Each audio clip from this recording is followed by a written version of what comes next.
আসসালামু আলাইকুম deer career experience. কতে ক্যারিয়ার পডকাস্টে আপনাদের সবাইকে স্বাগত জানাচ্ছি। আমাদের প্রোগ্রামে আজকে উপস্থিত আছেন ল্যাবেট ডায়াগনস্টিক্স লিমিটেডের অ্যাকাউন্টস অ্যান্ড ফাইন্যান্স ডিপার্টমেন্টের এক্সিকিউটিভ ইকরামুল ইসলাম। ইকরাম, কেমন আছেন? থ্যাংক ইউ আকাশ ভাই, আমাকে ইনভাইট করার জন্য। আলহামদুলিল্লাহ, আমি ভালো আছি। আপনি কেমন আছেন? আছি, আলহামদুলিল্লাহ ভালো আছি। সবার আগে একটু আপনার সম্পর্কে জানতে চাই, আপনার পড়াশোনা এবং ক্যারিয়ার নিয়ে একটু জানতে চাই। জি, আমি আমার পড়াশোনার কথা যদি বলি, আমি আমার গ্রাজুয়েশন কমপ্লিট করেছি আমেরিকান ইন্টারন্যাশনাল ইউনিভার্সিটি বাংলাদেশ থেকে, এবং পোস্ট গ্রাজুয়েশন কমপ্লিট করেছি ইস্ট ওয়েস্ট ইউনিভার্সিটি থেকে। বর্তমানে এখন আমি লেভিড লিমিটেডে জব করতেছি as a executive accounts and finance ডিপার্টমেন্টে। তা আপনি এই হেলথ সেক্টরে কিভাবে আসলেন? ধন্যবাদ ভাই। এটা আমার লেভেডে এলো চতুর্থ জব। এর আগে আমি আরও 3টা কোম্পানিতে জব করেছে, ওগুলা দুইটাতে অ্যাকাউন্টেন্ট হিসেবে, আরেকটাতে হচ্ছিল প্রজেক্ট ম্যানেজার হিসেবে। যখন আমি লেভেডে আসি, তখন অ্যাজ এ বিজনেস অ্যানালিস্ট হিসেবে জয়েন করি। দেন ওইখান থেকে আমি অ্যাকাউন্টস অ্যান্ড ফাইন্যান্স ডিপার্টমেন্টে চলে আসি। চাকরির ইনফরমেশনটা কোথায় পেয়েছিলেন? জি, আমি যখন আমার প্রিভিয়াস কোম্পানিতে ছিলাম, তখন আমি একদিন লিঙ্কডিনে দেখলাম যে একটা সার্কুলার ছিল লিমিটেড ডায়াগনস্টিকে। তখন ওইখান থেকে আমি অ্যাপ্লাই করি। তো বর্তমানে তো চাকরি খোঁজার অনেক প্ল্যাটফর্ম আছে, আপনি জি। যেমন বললেন লিঙ্কডইনের মাধ্যমে চাকরি খুঁজেছেন। লিঙ্কডইন ছাড়া আপনার কি মনে হয় চাকরি খোঁজার জন্য, বিশেষ করে ফ্রেশারদের জন্য কোন কোন প্ল্যাটফর্মগুলো উপযুক্ত? বর্তমানে তো হচ্ছে হলো আপনার চাকরি খোঁজার জন্য অনেকগুলো মিডিয়াই রয়েছে। আপনি সোশ্যাল মিডিয়াতে অনেক সার্কুলার দেখতে পাবেন, আপনি লিঙ্কডিনে সার্কুলার পাবেন, আপনি পাবেন। আহ, আরো অনেক আছে, যেমন আরো এরকম অনেক পোর্টাল আছে, সেখান থেকে আপনি আপনার কাঙ্ক্ষিত জবটি খুঁজে পেতে পারেন। আপনি ডেটা অ্যানালিস্ট হিসেবে কাজ করেছেন, এখন কাজ করছেন অ্যাকাউন্টস অ্যান্ড ফাইন্যান্স ডিপার্টমেন্টে। জি। তো অ্যাকাউন্টস অ্যান্ড ফাইন্যান্স ডিপার্টমেন্টের জন্য আলাদাভাবে জানতে চাই এবং ডেটা অ্যানালিস্ট পজিশনের জন্য আলাদাভাবে জানতে চাই যে ক্যারিয়ার গ্রোথ কেমন এই সেক্টরে। কেরিয়ার গ্রোথের কথা যদি আপনি বলেন, অ্যাকাউন্টস ফাইন্যান্সে যদি আপনার কেরিয়ার গ্রোথ করতে চান, অবশ্যই আপনার প্রফেশনাল ডিগ্রি লাগবে। কারণ আমরা যারা বিবিএ এমবিএ করে অ্যাকাউন্টস ফাইন্যান্সে জব করতে যাচ্ছি, আহ, প্রথম এবং প্রধান বাধা বলতে পারেন যে হচ্ছে হলো প্রফেশনাল ডিগ্রি। কারণ যারা সিএ সিসি করে আসতেছে, বা হচ্ছে আইসিএমইবি থেকে আসতেছে, বা আইসিসিএ করে আসতেছে, তাদেরকে প্রায়োরিটি বেশি দেয়। আমরা যারা বিবিএমবিএ করে আসতেছে, আমাদেরকে ওই রকম প্রায়োরিটি দেওয়া হয় না। এই কারণে আমি বলবো যে এখানে গ্রোথ আছে, আপনি যদি গ্রোথ করতে চান, অবশ্যই আপনার একটা প্রফেশনাল ডিগ্রি লাগবে। ফ্রেশারদের এই হেলথ কেয়ার সেক্টরে অ্যাকাউন্টস অ্যান্ড ফাইন্যান্স ডিপার্টমেন্ট বা ডেটা অ্যানালিস্ট হিসেবে কাজ করার জন্য প্রতিবন্ধকতাগুলো কী কী? আপনি একজন ফ্রেশার হিসেবে যদি এলো ডাটা অ্যানালিস্ট হতে চান, আপনাকে এখানে কিছু বিষয় প্রতি খেয়াল রাখতে হবে। সেটা হচ্ছে, আপনি ডাটা নিয়ে যখন কাজ করবেন, এই ডাটা নিয়ে কাজ করতে গেলে কিছু সফটওয়্যারের নলেজ আপনাকে থাকতে হবে। যদি আচ্ছা। না থাকে, তাহলে আপনি ওইভাবে কাজ করতে পারবেন না। যেমন ধরেন অ্যাডভান্স এক্সেল।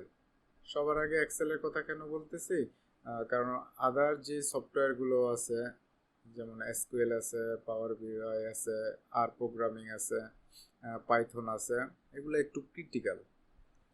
ওগুলো বড় বড় কাজের জন্য ওগুলো ব্যবহার করা হয়। কিন্তু হচ্ছিল আপনার দৈনন্দিন যে রিপোর্টগুলো করা লাগে টপ ম্যানেজমেন্টের জন্য, সেগুলোর জন্য আপনি এক্সেলে অনেক কাজ করতে পারবেন। কারণ আপনার এক্সেলে অনেক অনেক কন্ডিশন আছে, অনেক ফর্মুলা রয়েছে, এখানে আপনার প্রবলেম সলভার আছে, এখানে আপনার পাইভট টেবিল আছে, এইগুলো ফিল্টার আছে, এইগুলোর মাধ্যমে আপনি ডাটা নিয়ে কাজ করতে পারেন। কারণ আপনি যখন একটা কোম্পানিতে জব করবেন, দেখবেন যে হলো অনেক অনেক ডাটা। এই ডাটাগুলো হ্যান্ডেল করার জন্যই হচ্ছিল একজন ডাটা অ্যানালিস্ট প্রয়োজন। আর অপরদিকে যদি অ্যাকাউন্টস ফাইন্যান্সের কথা বলেন, অ্যাকাউন্টস ফাইন্যান্সেও আপনি ফ্রেশার হিসেবে জব করতে পারবেন। অ্যাকাউন্টস ফাইন্যান্সে আপনার এলো প্রথম অবস্থায় একটা জব পাওয়া একটু ক্রিটিক্যাল। সবসময় প্রেফার করে একজন প্রফেশনাল নেওয়ার জন্য। তাদের সাথে কম্পিট করে আপনি এখানে জব পাবেন। কিন্তু এখানে হলো স্থায়ী হইতে হলে আপনার অনেকগুলো বিষয় হলো আপনার জানতে হবে। যেমন অ্যাকাউন্টিংয়ে কিছু সফটওয়্যার আছে, আপনার কুইক বুক আছে, ফ্রেশ বুক আছে, তারপর টেলি প্রাইম আছে। হ্যাঁ, আমরা হচ্ছে ম্যাক্সিমাম অনেক কোম্পানিতে টেলি প্রাইমই ইউজ করা হয়। ওই সম্পর্কে আপনার সম্যক ধারণা থাকতে হবে, কারণ যদি আপনার ধারণা না থাকে, আপনি কাজ করতে পারবেন না।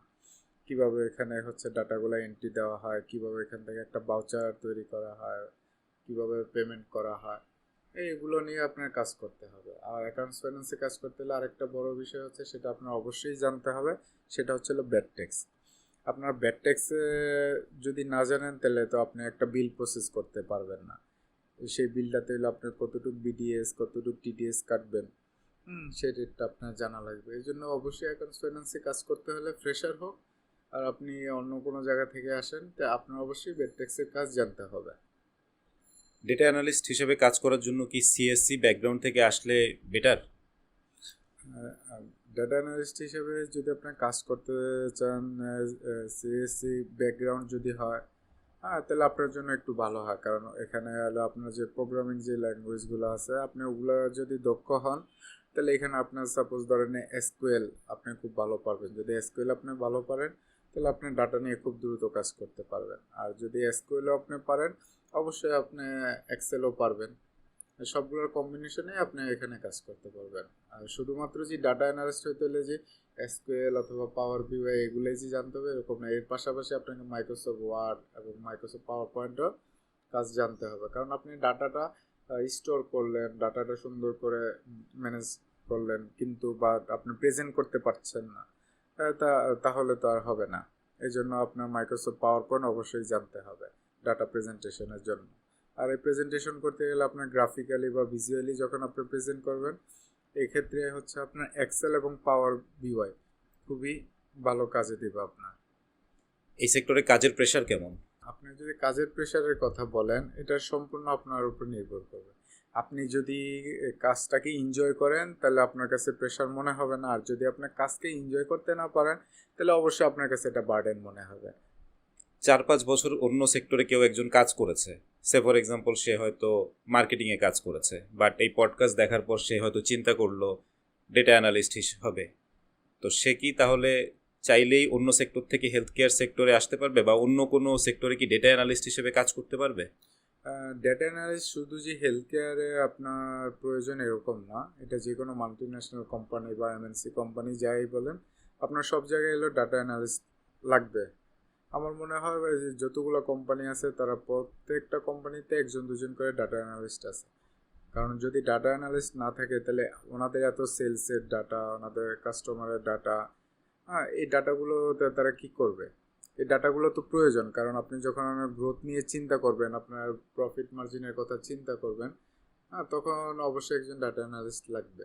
কারণ উনিই পারবে যথাযথ একটা রিপোর্ট দেওয়ার জন্য, যে এই মাসে আমার এতটুকু সেলস হয়েছে, আর তার মধ্যে থেকে আমার এতটুকু প্রফিট, এতটুকু কস্ট।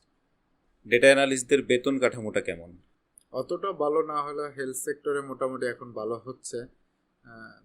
তারা মোটামুটি যখন একজন বিজনেস অ্যানালিস্ট অথবা ডাটা অ্যানালিস্ট বলেন, তারা যখন জয়েন করে, তাদের পজিশনটা এক্সিকিউটিভ বা সিনিয়র এক্সিকিউটিভ হিসেবে তারা এলো কনসিডার করে। ওই হিসেবে আপনার বেতন 30,000 to 40,000 টাকা ইনকাম করতে পারে, মানে 30,000 থেকে 40,000 টাকা মান্থলি ইনকাম করতে পারে। ডেটা অ্যানালিস্ট তো নর্মালি বড় বড় কোম্পানিতেই প্রয়োজন হয়। তাহলে কি যারা ডেটা অ্যানালিস্ট হিসেবে কাজ করবে, তারা কি প্রভিডেন্ট ফান্ড বা অন্যান্য সুযোগ সুবিধা পাবে? আপনি প্রভিডেন্ট ফান্ড বলেন বা গ্র্যাজুইটি বলেন, যে বলেন, এটা কোম্পানির উপরে ডিপেন্ড করে। কোম্পানি যদি আপনাকে প্রোভাইড করে, আপনি ডেফিনেটলি পাবেন। আর যদি আপনার কোম্পানির পলিসিতে যদি এগুলো না থাকে, আপনি তো পাবেন না। আমরা তো অনেককেই চিনি যারা ডেটা অ্যানালিস্ট হিসেবে কাজ করে এবং 6 ডিজিট স্যালারি ড্র করছে। ডেটা অ্যানালিস্ট হিসেবে কাজ করে কি 6 ডিজিট স্যালারিটা ড্র করা খুব সহজ? হ্যাঁ, অবশ্যই আপনি 6 ডিজিট স্যালারি পাবেন, কিন্তু এটা ডিপেন্ড করবে হচ্ছে আপনার কাজের উপরে, এটা ডিপেন্ড করবে আপনার নলেজের উপরে, এটা আপনার এক্সপিরিয়েন্সের উপরে।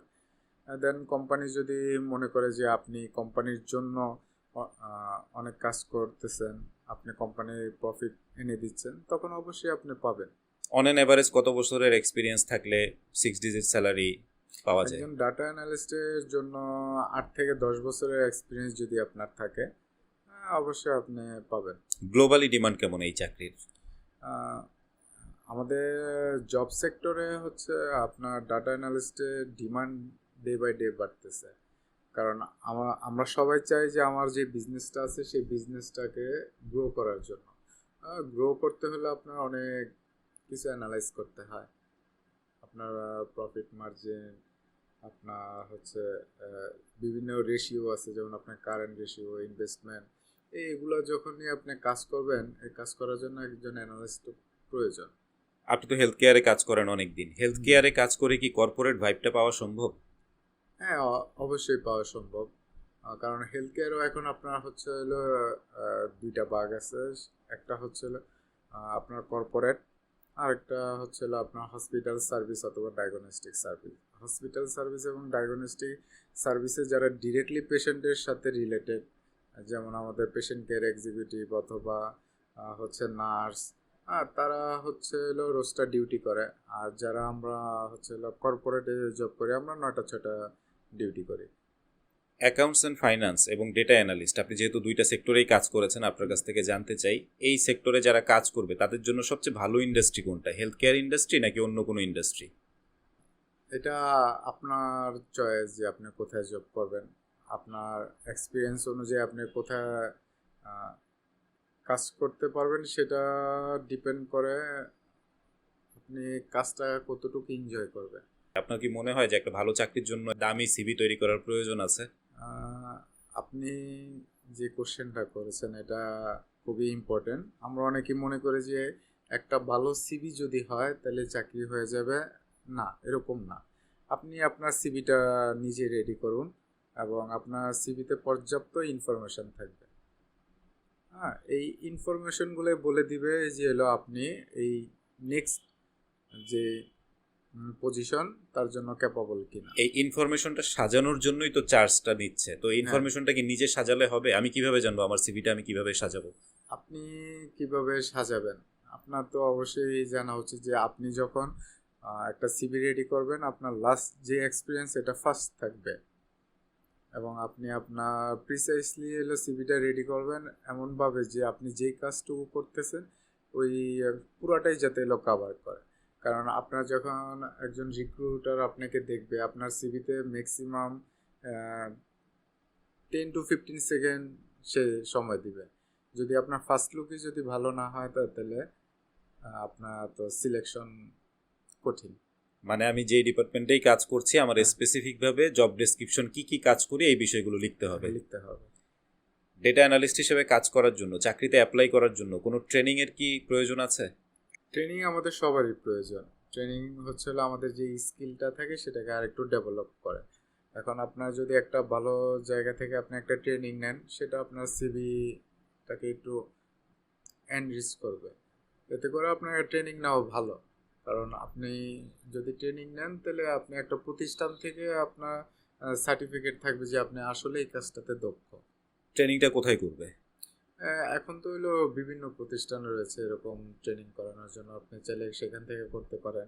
আর যদি মনে করেন যে না আপনি কোনো জায়গা থেকে ট্রেনিং করবেন না, আপনি ইউটিউব থেকেও শিখতে পারেন। অনলাইন বিভিন্ন ওয়েবসাইট তো এখন এরকম ট্রেনিং অফার করে, এইখান থেকে ট্রেনিং করলে কি এটা এক্সট্রা বেনিফিট হিসেবে কাজ করে? আপনি যখন অনলাইনে ট্রেনিং করবেন তার চেয়ে বেশি ভালো হয় আপনি ফিজিক্যালি যদি এলো ট্রেনিংটা নেন। হাতে কলমে শিক্ষা এবং অনলাইনে আপনার শিক্ষার মধ্যে এলো অনেক তফাৎ থাকে। থ্যাংক ইউ সো মাচ, অনেক সময় দিলেন ইকরামুল ইসলাম। যাওয়ার আগে আমি একটা সমাপ্তি বক্তব্য যাচ্ছি আমার অডিয়েন্সদের জন্য। থ্যাংক ইউ আকাশ ভাই, এরকম একটা প্ল্যাটফর্মে আমাকে ইনভাইট করার জন্য। আমি খুবই গর্বিত আপনার সাথে বসে কিছু বিষয় নিয়ে কথা বলার জন্য। Thank you.